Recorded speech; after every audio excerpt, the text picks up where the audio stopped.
What's going on, guys? Welcome to another episode of V4 Code Geass, Roze of the Recapture. This is episode 12, also the final episode, and with me, as always, I have Blue Spade. So I mean, there wasn't really much to take from this episode other than I just don't feel like it's really leading to anywhere. It's not, No. because, the way it ended was, I guess in a way it was fairly conclusive in terms of the story they were trying to tell with so was it Sakura and Sakuya. But of course it just feels incredibly rushed by the end of it, and it felt like they really tried to force this kind of, like, I guess, bittersweet sort of ending with it, with the way everything played out. I was a little bit surprised that they chose some things they chose to do, but which, some of them didn't really, like a lot of the show didn't really make a lot of sense. Yeah, so basically this is just picking up where the last episode left off. Both Ash and Roze decide to go confront Norland. Basically, but there's a conversation with Ash and Roze beforehand where Ash asks Roze or Sakuya to put him under the same Geass that he had been under the whole time. I feel like this is supposed to be like what happened in the original series with Lelouch's Geass on Suzaku to force him to live. That's kind of what I was the idea I was getting from, like, why, like, Ash was asking her to do that. Yeah, it seems a little bit similar in some aspects. Because if we think about it, like, the whole series has just kind of been copying a lot of plot elements from the original series and characters. So I wasn't really surprised that that's the direction they went. And I guess, like, that's supposed to maybe, but in this context, it doesn't really make a lot of sense, though, because in the original series, like, when Lelouch commanded Suzaku to live, it basically enhanced all of his abilities to the point where, like, he would do anything to prevent himself from dying.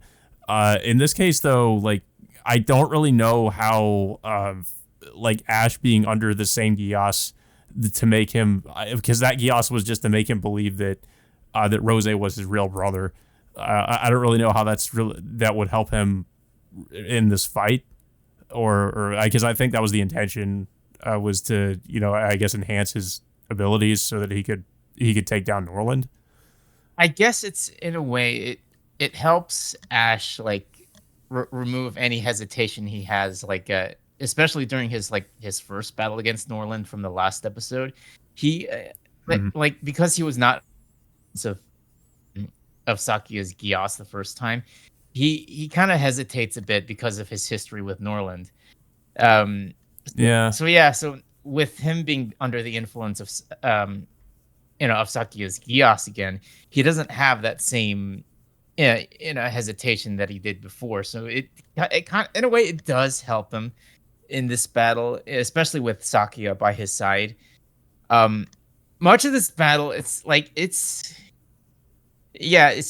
CG, and it just, like, literally just goes all over the place with. And the other thing too is that, of course, again, unlike the original series where it feels like there's actual strategy involved, it really doesn't feel like that's the case in this fight.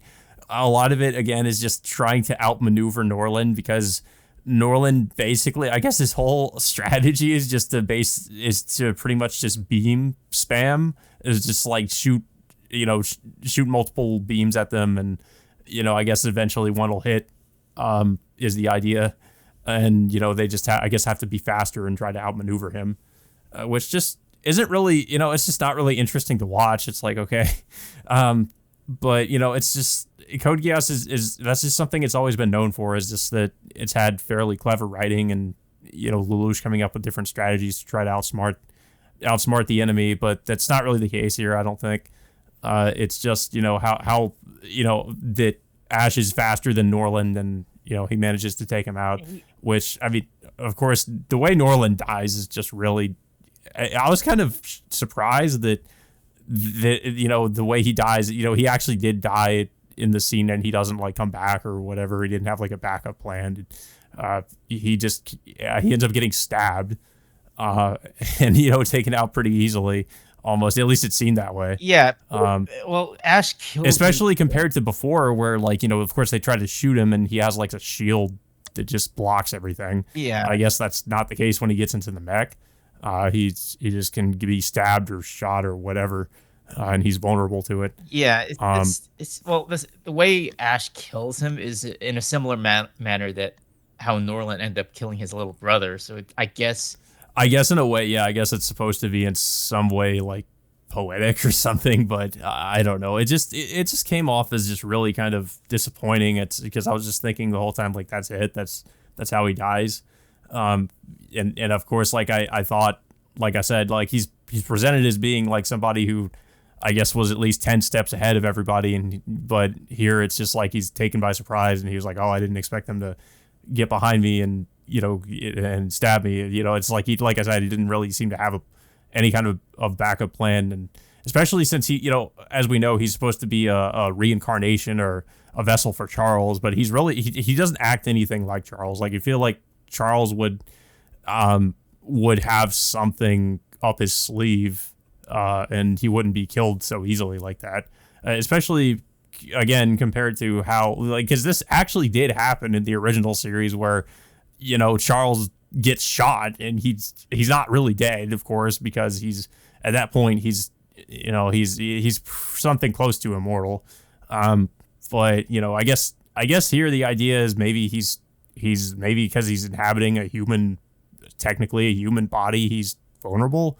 I don't know. It's just, well, yeah, it still doesn't make sense with Charles already obtaining immortality. Why would he need to transfer his mind into another human form? But yeah, it's just something else we should mention too is that this episode, I mean, of course, we already had cameos of most of the characters from the original series, but I was really disappointed by this too. Like, we only get like a 4 or 5 second cameo of Colin in this episode, and she's doing what everybody else is doing, which is like trying to fight off the Lokis.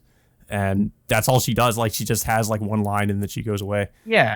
Same with Suzaku and every other legacy character we've seen. Yeah, Suzaku doesn't even show up again in this episode. No, especially like they never really show off what happened to all the other legacy characters, even after the battle. Except maybe for what was that guy? The guy from the Knights of the Round. Gino, Kaguya. Gino, yeah. There's Cornelia. Those are the only other legacy and I mean, we see again. They only give Gino something to do, and Kaguya, and I guess maybe you could argue Cornelia to some extent. Like, Cornelia finally, I guess, decides in this episode to do something. I think you see her like in her nightmare frame, like actually like trying to fight off the Lokis at some point. Yeah.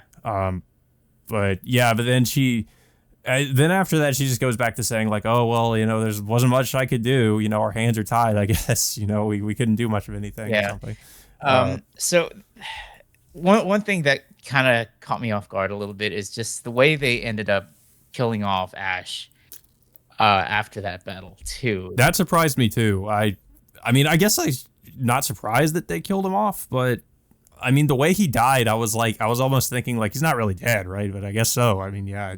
So he actually died. What happens is that, well, apparently, like, okay, I had to take a look at this again, and apparently his nightmare frame has apparently lost power after that battle, but but Sakia's half was still functional. So he had, and plus, like, I guess by the time they ended up killing Norland, it set off like some sort of self-destruct device on his nightmare frame, and Ash had to detach himself from Sakia, which of course he says his last goodbyes and regrets that he won't be able to see Sakia again, and then of course he gets caught in the blast of Norland's nightmare frame, and then pretty much Sakia is like the only survivor of that battle now. So now, yeah, it's I don't know, it's just. And then there at the end of the episode, we get some like speech from Kagura about how, like, we can't have this happen again. We have to learn to, or reestablish peace or whatever, which is like it feels like we're just back to square one from where we were at the end of the original series, which that was the whole point, was that of the Zero Requiem was to, you know, was to reestablish peace with the Britannians and the Japanese. But it just feels like that's kind of what, again, like we're doing the same thing we did in the original series. Yeah. So I don't know. we do get an epilogue sequence of all the other characters that were featured. Um, no, what was it Naravan, and then I think what was it the other Britannia? I think I forgot her name already. Oh, They're working at yeah, Catherine. yeah Catherine. So now they're both working at the same orphanage that Naravan and Ash and his siblings lived at. So and then I think the Seven Shining Stars resistance group are like celebrating, like pondering like what they're gonna do, post battle now that Hokkaido is free from Neo Britannia. And here's another thing: we don't really know a lot about the state of what happens in Neo Britannia, but of course we do find out that Sakuya has become the new empress of Japan now. Yeah. Yeah, we get that. We also get a scene with Haruka, I guess, and her father. But yeah, so I was mentioning before how, of course, they went for this bittersweet ending. Of course, we have Ash I guess he is actually dead. And Sakuya, I guess, in a way to in a way, like, to I guess atone for her supposed sins, is to Geass herself into never speaking again. So she'll never, I guess she'll just never speak again, I guess, is her punishment for things she's done, which she really doesn't, I mean, hasn't, I don't know, I guess the worst thing she really did was to Geass Ash, because I can't really think of much else. I mean, it's not like Lelouch, where Lelouch was trying to become the enemy of the world in order to, for the Zero Requiem to work. I just feel like Saki is just a little bit too hard on herself based on what it just doesn't really. If she had done more questionable things throughout the series, I could see that ending working in a way, but she just really hasn't. Like, she hasn't. I don't feel like she's done enough to really justify the sort of the self-inflicted punishment she does. It just doesn't really make a lot of sense. And, of course, then we have, it kind of ends off with her and, the other new characters who are, I guess, that one woman who is her contact in Neo Britannia, and then all the pets that they were taking care of. And yeah, it's just kind of how it ends. Like, she's basically just saying, like, I hope Ash is watching over us, and that's it. And I don't know. I really was debating about, like, whether I would give this a 5 or a 4, because it's definitely not a 6 or anything above that to me. It sucks because I really wanted to like this because I love the original Code Geass series, but I just feel like this series just doesn't really it doesn't feel connected to the original series or even like the recap movie timeline. It feels like really disconnected from it. And I feel like the big reason for that is the lack of world building or even explaining like how Neo Britannia gained all this power. Like, Norland is, I mean, of course, not only that, but the other big problem, like we've been saying, is that a lot of this feels like just a really lazy copy of the original series in terms of the plot and a lot of the characters, because I mean, the Seven Shining Stars is pretty much just the copy of the original Black Knights. But the problem is that the length of the series doesn't really allow for those characters to develop into anything, interesting characters, like how in the original series they had plenty of time to develop, like, not all the Black Knights, but the most important members, like Colin and like Ogi.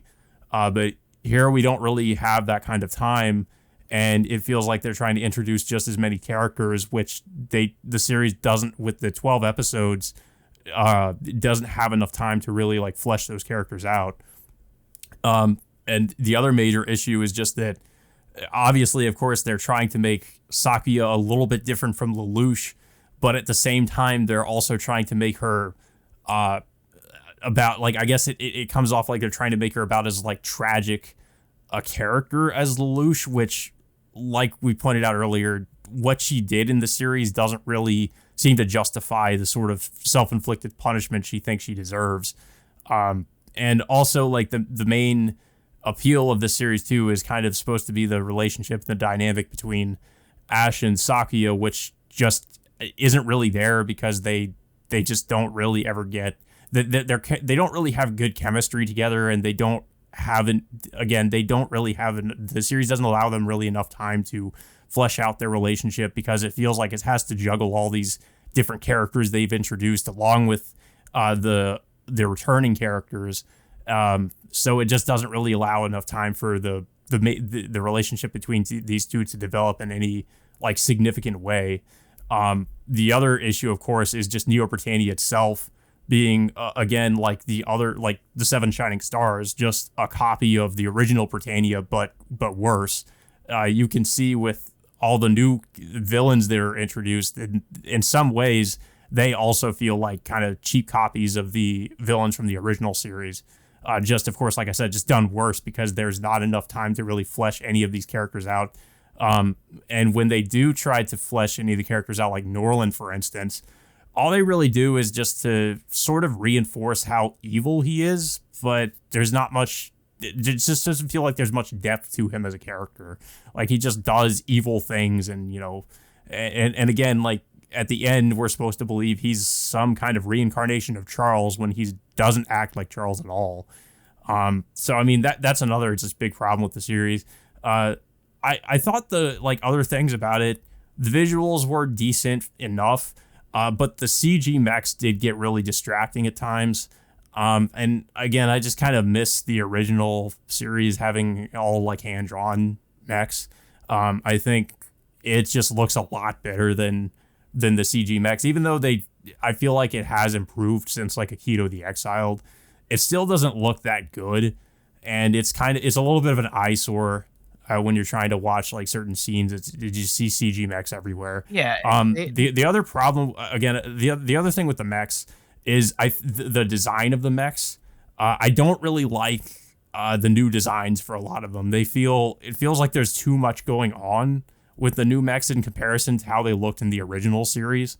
Like, there's just way too much, like, especially Norland's mech, for instance. It just looked really ridiculous. And I don't know. It feels like, I don't know if the term would be like over-designed, but it just doesn't, it's kind of ugly to look at, and the CG doesn't really help that. So, I mean, that's another issue I had. Other things, like, other than that, like, the character designs themselves were good. Clamp, of course, came back to do the character designs. And those look fine. I didn't have a problem with character designs. The animation, for the most part, was decent. It's just that everything else about it was just really bad. I mean, I don't really make a secret of it, but I did not enjoy my time watching this series. Like, I tried to give it a chance, and I felt like it had some potential in the beginning, but I feel like around like episode maybe like 4 or 5 is when I started to realize that this wasn't good. And I really did not. And it would be one thing if it wasn't attached to Code Geass. If it was just its own thing, I wouldn't be as harsh about it. But the fact that it's like it's sort of like a follow-up to Code Geass is what really, I think, hurts it. And it doesn't really feel like it has its own identity. It just feels like it's trying to ape a lot of things from the original series and just doing them in a worse way. And I think that's just the main issue I have with the series.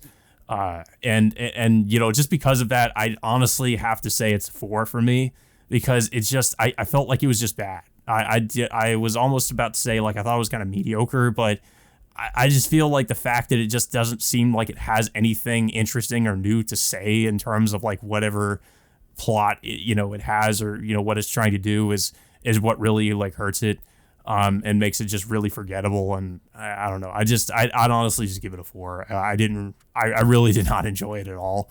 especially near the end. I just wanted it to be over. I don't know. I don't know what you thought about it, but that was kind of my main like takeaway from it. Yeah, it's just my issue with this show. It's just this very, very short length of being 12 episodes. Just did not give it enough time compared to like Code Geass original like 50 episode length. Gave it enough time for it to tell a complete story. Akito the Exiled, originally they wanted to make 4 films for that, but they extended it to 5 films, which did in a way helped flesh out the story much better than it was supposed to. And but for Roze the Recapture, like I really wish it could have been a little bit longer, but I really wish they could have done something better with some of its characters. And I don't think it really helped that they just shoved in all of the legacy characters like Suzaku, Colin, and everybody else, just having them just having this like having 1 or 2 lines and maybe a couple cameo appearances. It just didn't help. And the fact Yeah. that like it just doesn't feel like there's any real consequence as to what might happen if they were to make like some maybe a follow-up series to this. There just isn't. The way they've finished this off is like Taki has sealed herself from ever speaking again, so she can't use her Geass anymore, and the state of the world is like there's mass casualties, but it almost feels like it's an afterthought now. And now we're almost back to square one to where like I guess you could say where the state was by the end of the Lelouch of the Resurrection movie. As unlike that movie, that movie was more of a continuation of Lelouch's storyline. I guess in a way it's more of like considering the fact it does take place in an alternate timeline. It actually just, I guess in a weird way, it concludes Lelouch's storyline, to at least make amends to some of the characters that he's hurt over the course of the series. While in this one, like he does make an appearance, but he only makes that one appearance like at that one episode, considering like saying that he should not get himself involved in any further conflict, which he never does. Like we never get to see him again like soon after this, and we don't even know what he's doing by the end of this show. So yeah, I mean, yeah, I was kind of curious of like what this show was going to be about. I wanted it to be good, but it just turned out incredibly disappointing in the end. Yeah.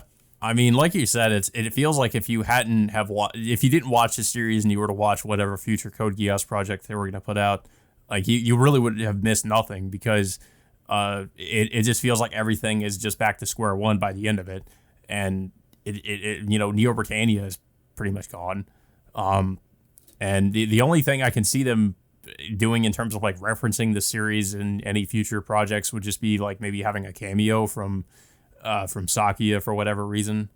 But aside from that, like it feels like they're probably just gonna like act like it never happened. I mean, because the plot doesn't really seem to affect anything in any significant way in terms of the universe. Since all the Lokis are gone, Britannia is gone. The only thing that would ever be referenced, I guess, would just be all the casualties from the Loki attacks, and that Hokkaido was at one point under the control of Neo Britannia. But aside from that, yeah, it's like this. It didn't really seem to have any significant impact on anything. And I mean, like that would be fine if it wanted to tell its own self-contained story, and I guess you could say it did. But again, it's just a cheap copy, if anything, of the original story, with like a quarter of the length of the original series. So yeah, I don't really have too much else to say about the series, though. I mean, I feel like we've kind of said most everything that needs to be said. I mean, the only thing I'll say is that it's just really disappointing that this is how it turned out in the end. I mean, I know they said that they had like how many years, like 4 or 5 years they were working on this. Yeah, so their supposed like 10-year plan for the series, which is like what? Well, I mean, for this series in particular, like I've mentioned before, it just does not feel like they really thought about much about the plot or the characters at all, because it just feels like they kind of copied the homework of the original series and didn't really have much else to go, or much else to do in terms of any kind of original plot elements. I mean, some things are different, but for the most part, it's kind of the same, with trying to, in a worse way, trying to go with have some similar themes from the original series, and just not really understanding why it worked in the original. Yeah, I have to wonder if they're even going to continue like making another maybe another like independent story for this, or if maybe they might end up following up on Lelouch for the first time, because they seem like they're trying to go somewhere with like what Lelouch is trying to do, like in a post series, but they're still coy of what they're what it's going to be. I mean, Lelouch's mission is now to look for like the what was it the Geass temples, and either try to take it down or do something with them. But it's just not really clear at this point. Yeah. Yeah, I'm not really sure what the future holds for Code Geass at this point, unfortunately. Like, I assume there might be some other movie or a series with Lelouch. But as in terms of like other characters or any original characters, I'm not too sure, because I'm just wondering where they could even go from here. But I guess we'll see. Like I said, I don't really have much else to say. I don't know if you have anything else to say about it. Yeah, it's just I don't know. I mean, if they are planning on something better, I don't know. It's hard to even say what they're planning on for the future of the series at this point. I mean, they went out of their way. They already went out of their way to bring back Lelouch, which at first I questioned it, but then like I kind of gave it a pass by the time the Resurrection movie came out. But for this show, it's just like it kind of.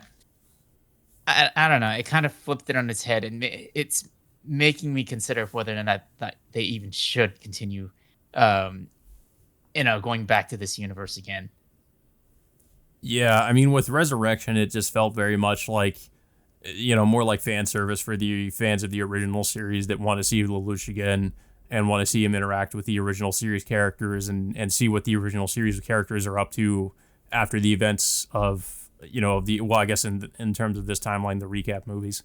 But yeah, I mean, I'm wondering what the long-term plan is with Lelouch now that he is, actually still alive.